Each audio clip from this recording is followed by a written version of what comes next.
Ao ler a manchete, Lula prepara a Glaze para ser a próxima presidente igual fez com Dilma, você no mínimo pode ficar assim, estarrecido, perplexo, desconfiado. Poxa, seria uma insanidade descomunal. Nesse ponto eu te dou razão. A sanidade do mentor da ideia é algo discutível. Mas não é uma opinião minha, é uma informação. Vazou. Eu coloco aqui. Você assiste até o final, analisa e tira suas conclusões. Só que, futuramente, não poderá dizer que não sabia. Oh, que surpresa!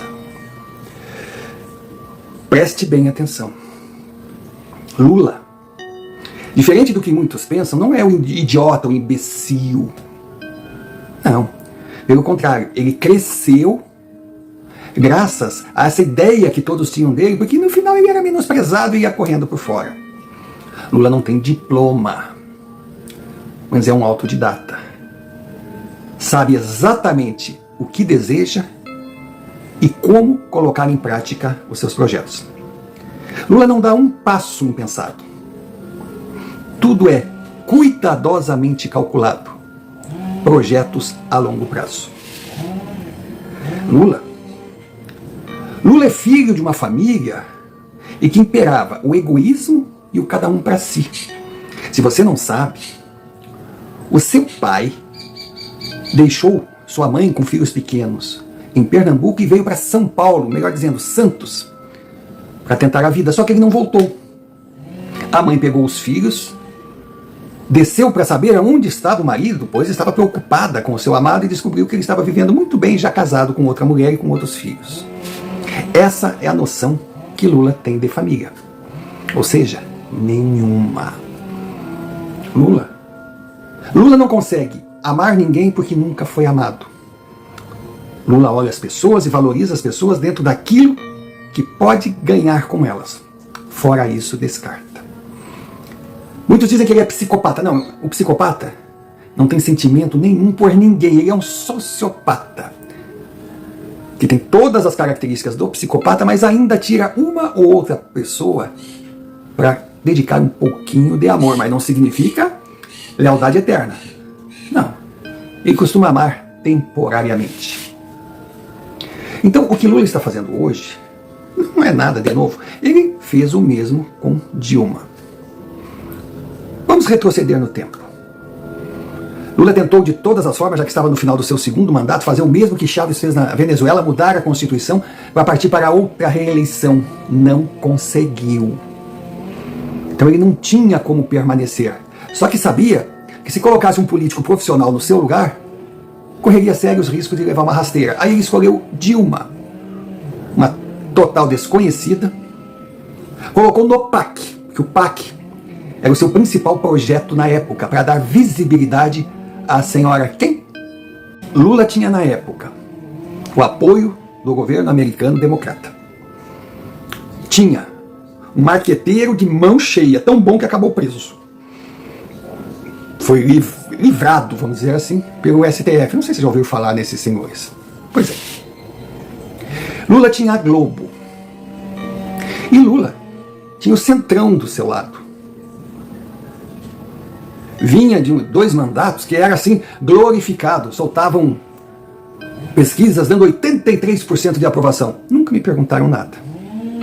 Ele tinha números positivos, tornando-se fácil eleger a sua marionete criada em 2010. O plano inicial era ele retornar em 2014. Ela apenas iria esquentar a cadeira e evitar que oportunistas, segundo ele, se apossassem do trono. Só que, quando terminou o primeiro mandato de Dilma, ele percebeu que a situação não estava boa.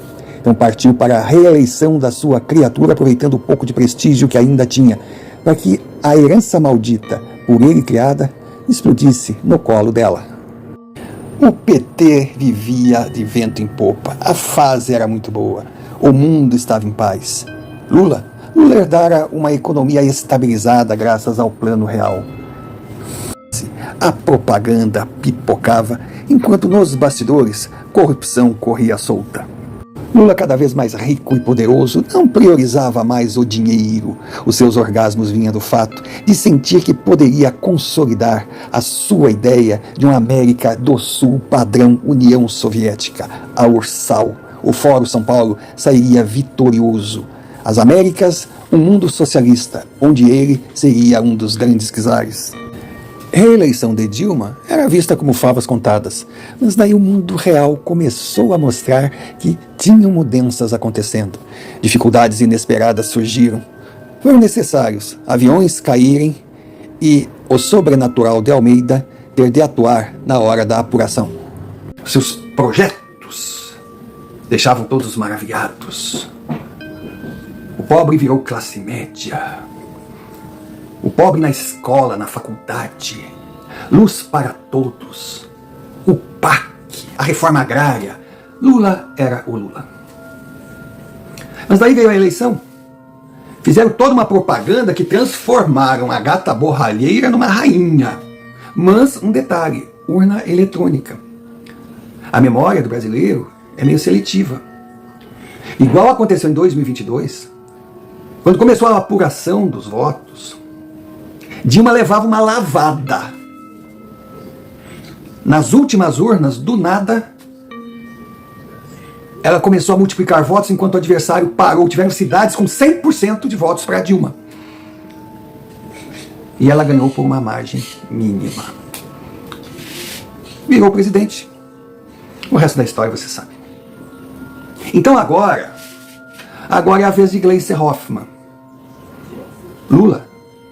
Lula, por outros motivos, sabe que não poderá ser o candidato. Só que ele quer colocar no seu lugar alguém que ele acredite na lealdade. E, quanto a isso, Gleisi Hoffmann já comprovou durante a sua vida política. Lula tem um Sidônio agora na SECOM, que é visto como o papa do marketing.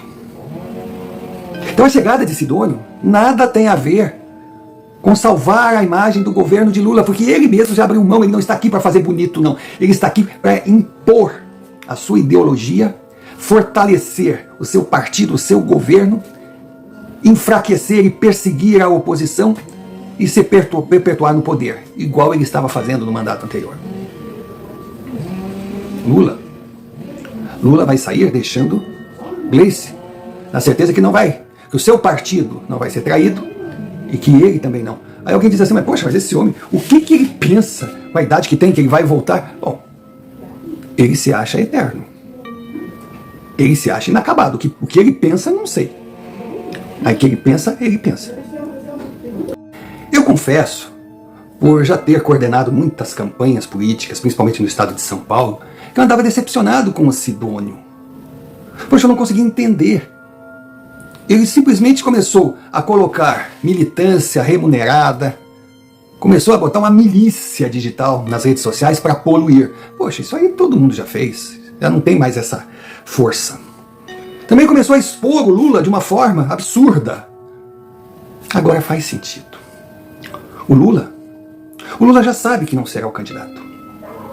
E sabe também que não poderá mais contar com seu principal para-choque, Xandão e o STF, que agora já estão sendo colocados de lado, enfraquecidos. Então ele vai assumir a frente. Ele vai continuar metendo a mão, ele vai continuar distribuindo dinheiro, ele vai continuar endividando o país, ele vai continuar falando bobagem, todos os holofotes negativos em cima dele. Enquanto isso, Gleisi desfila na passarela. Recebeu o Ministério da Articulação, que hoje se compara ao do PAC em importância. Vão começar a construir resultados positivos, dando crédito a Gleisi, fortalecendo a sua imagem como uma grande administradora, uma grande articuladora, para que, quando na hora certa, lançá-la como candidata. Bom, então está tudo desenhado. Não há volta. Seu Lula.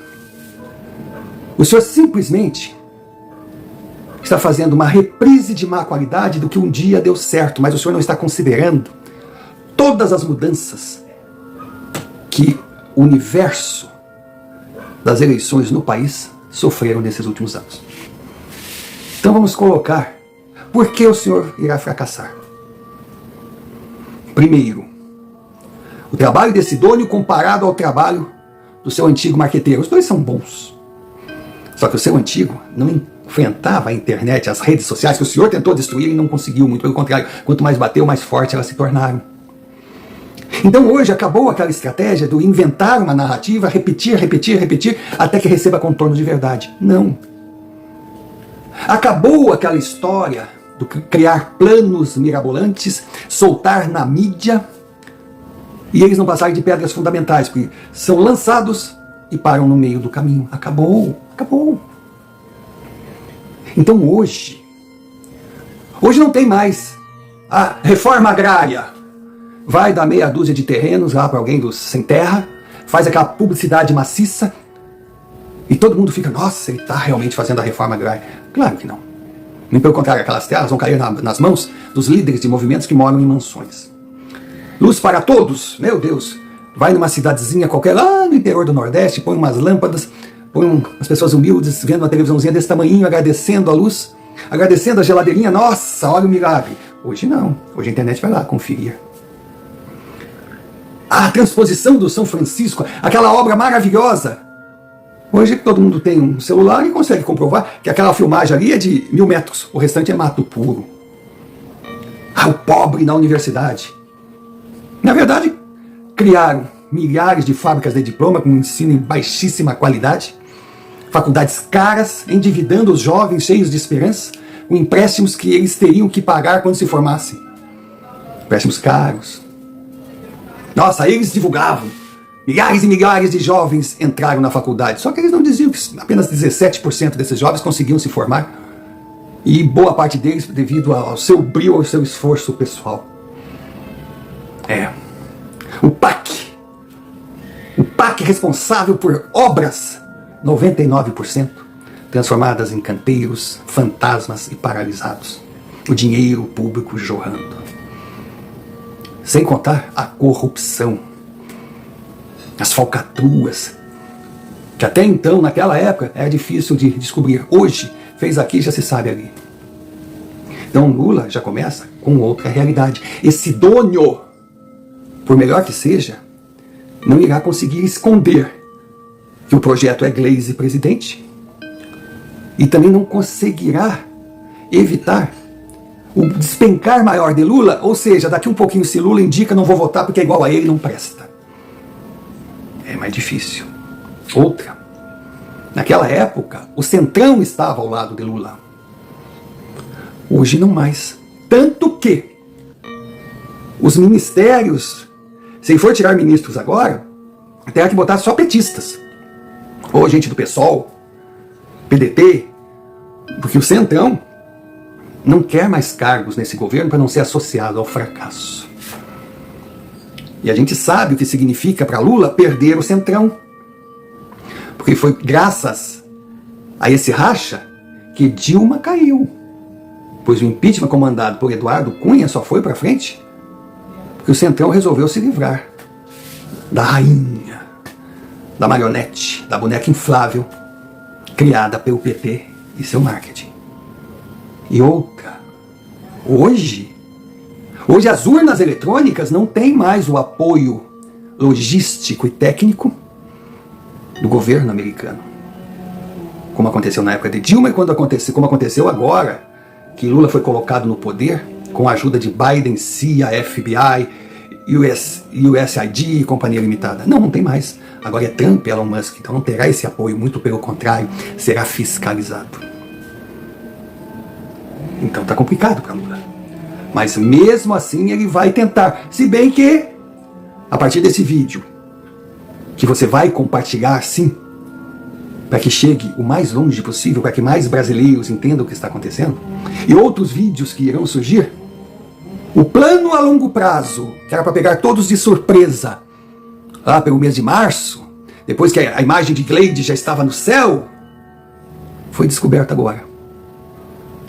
Lula, a SECOM, Sidônio, o PT e aliados voltam à estaca zero. E a estaca zero significa não ter peça de reposição que possa bater de frente com Jair Bolsonaro, ou Michele Bolsonaro, ou Tarcísio de Freitas, ou Gustavo Lima, ou a minha gatinha Lili, qualquer um que se candidate representando a direita. Porque a esquerda de Lula acabou. O PT está com os dias contados. E mais essa tentativa desesperada de criar uma candidata biônica vai derrubar ainda mais a imagem, porque pelo menos Dilma tinha uma vantagem sobre Gleice. Ela não tinha rejeição, porque ela era tão desconhecida que o povo ficava de quem é essa? Só que Gleice é figurinha carimbada. E ela já começa no negativo. E com o fim do elemento surpresa, é mais um plano PT que vai por água abaixo.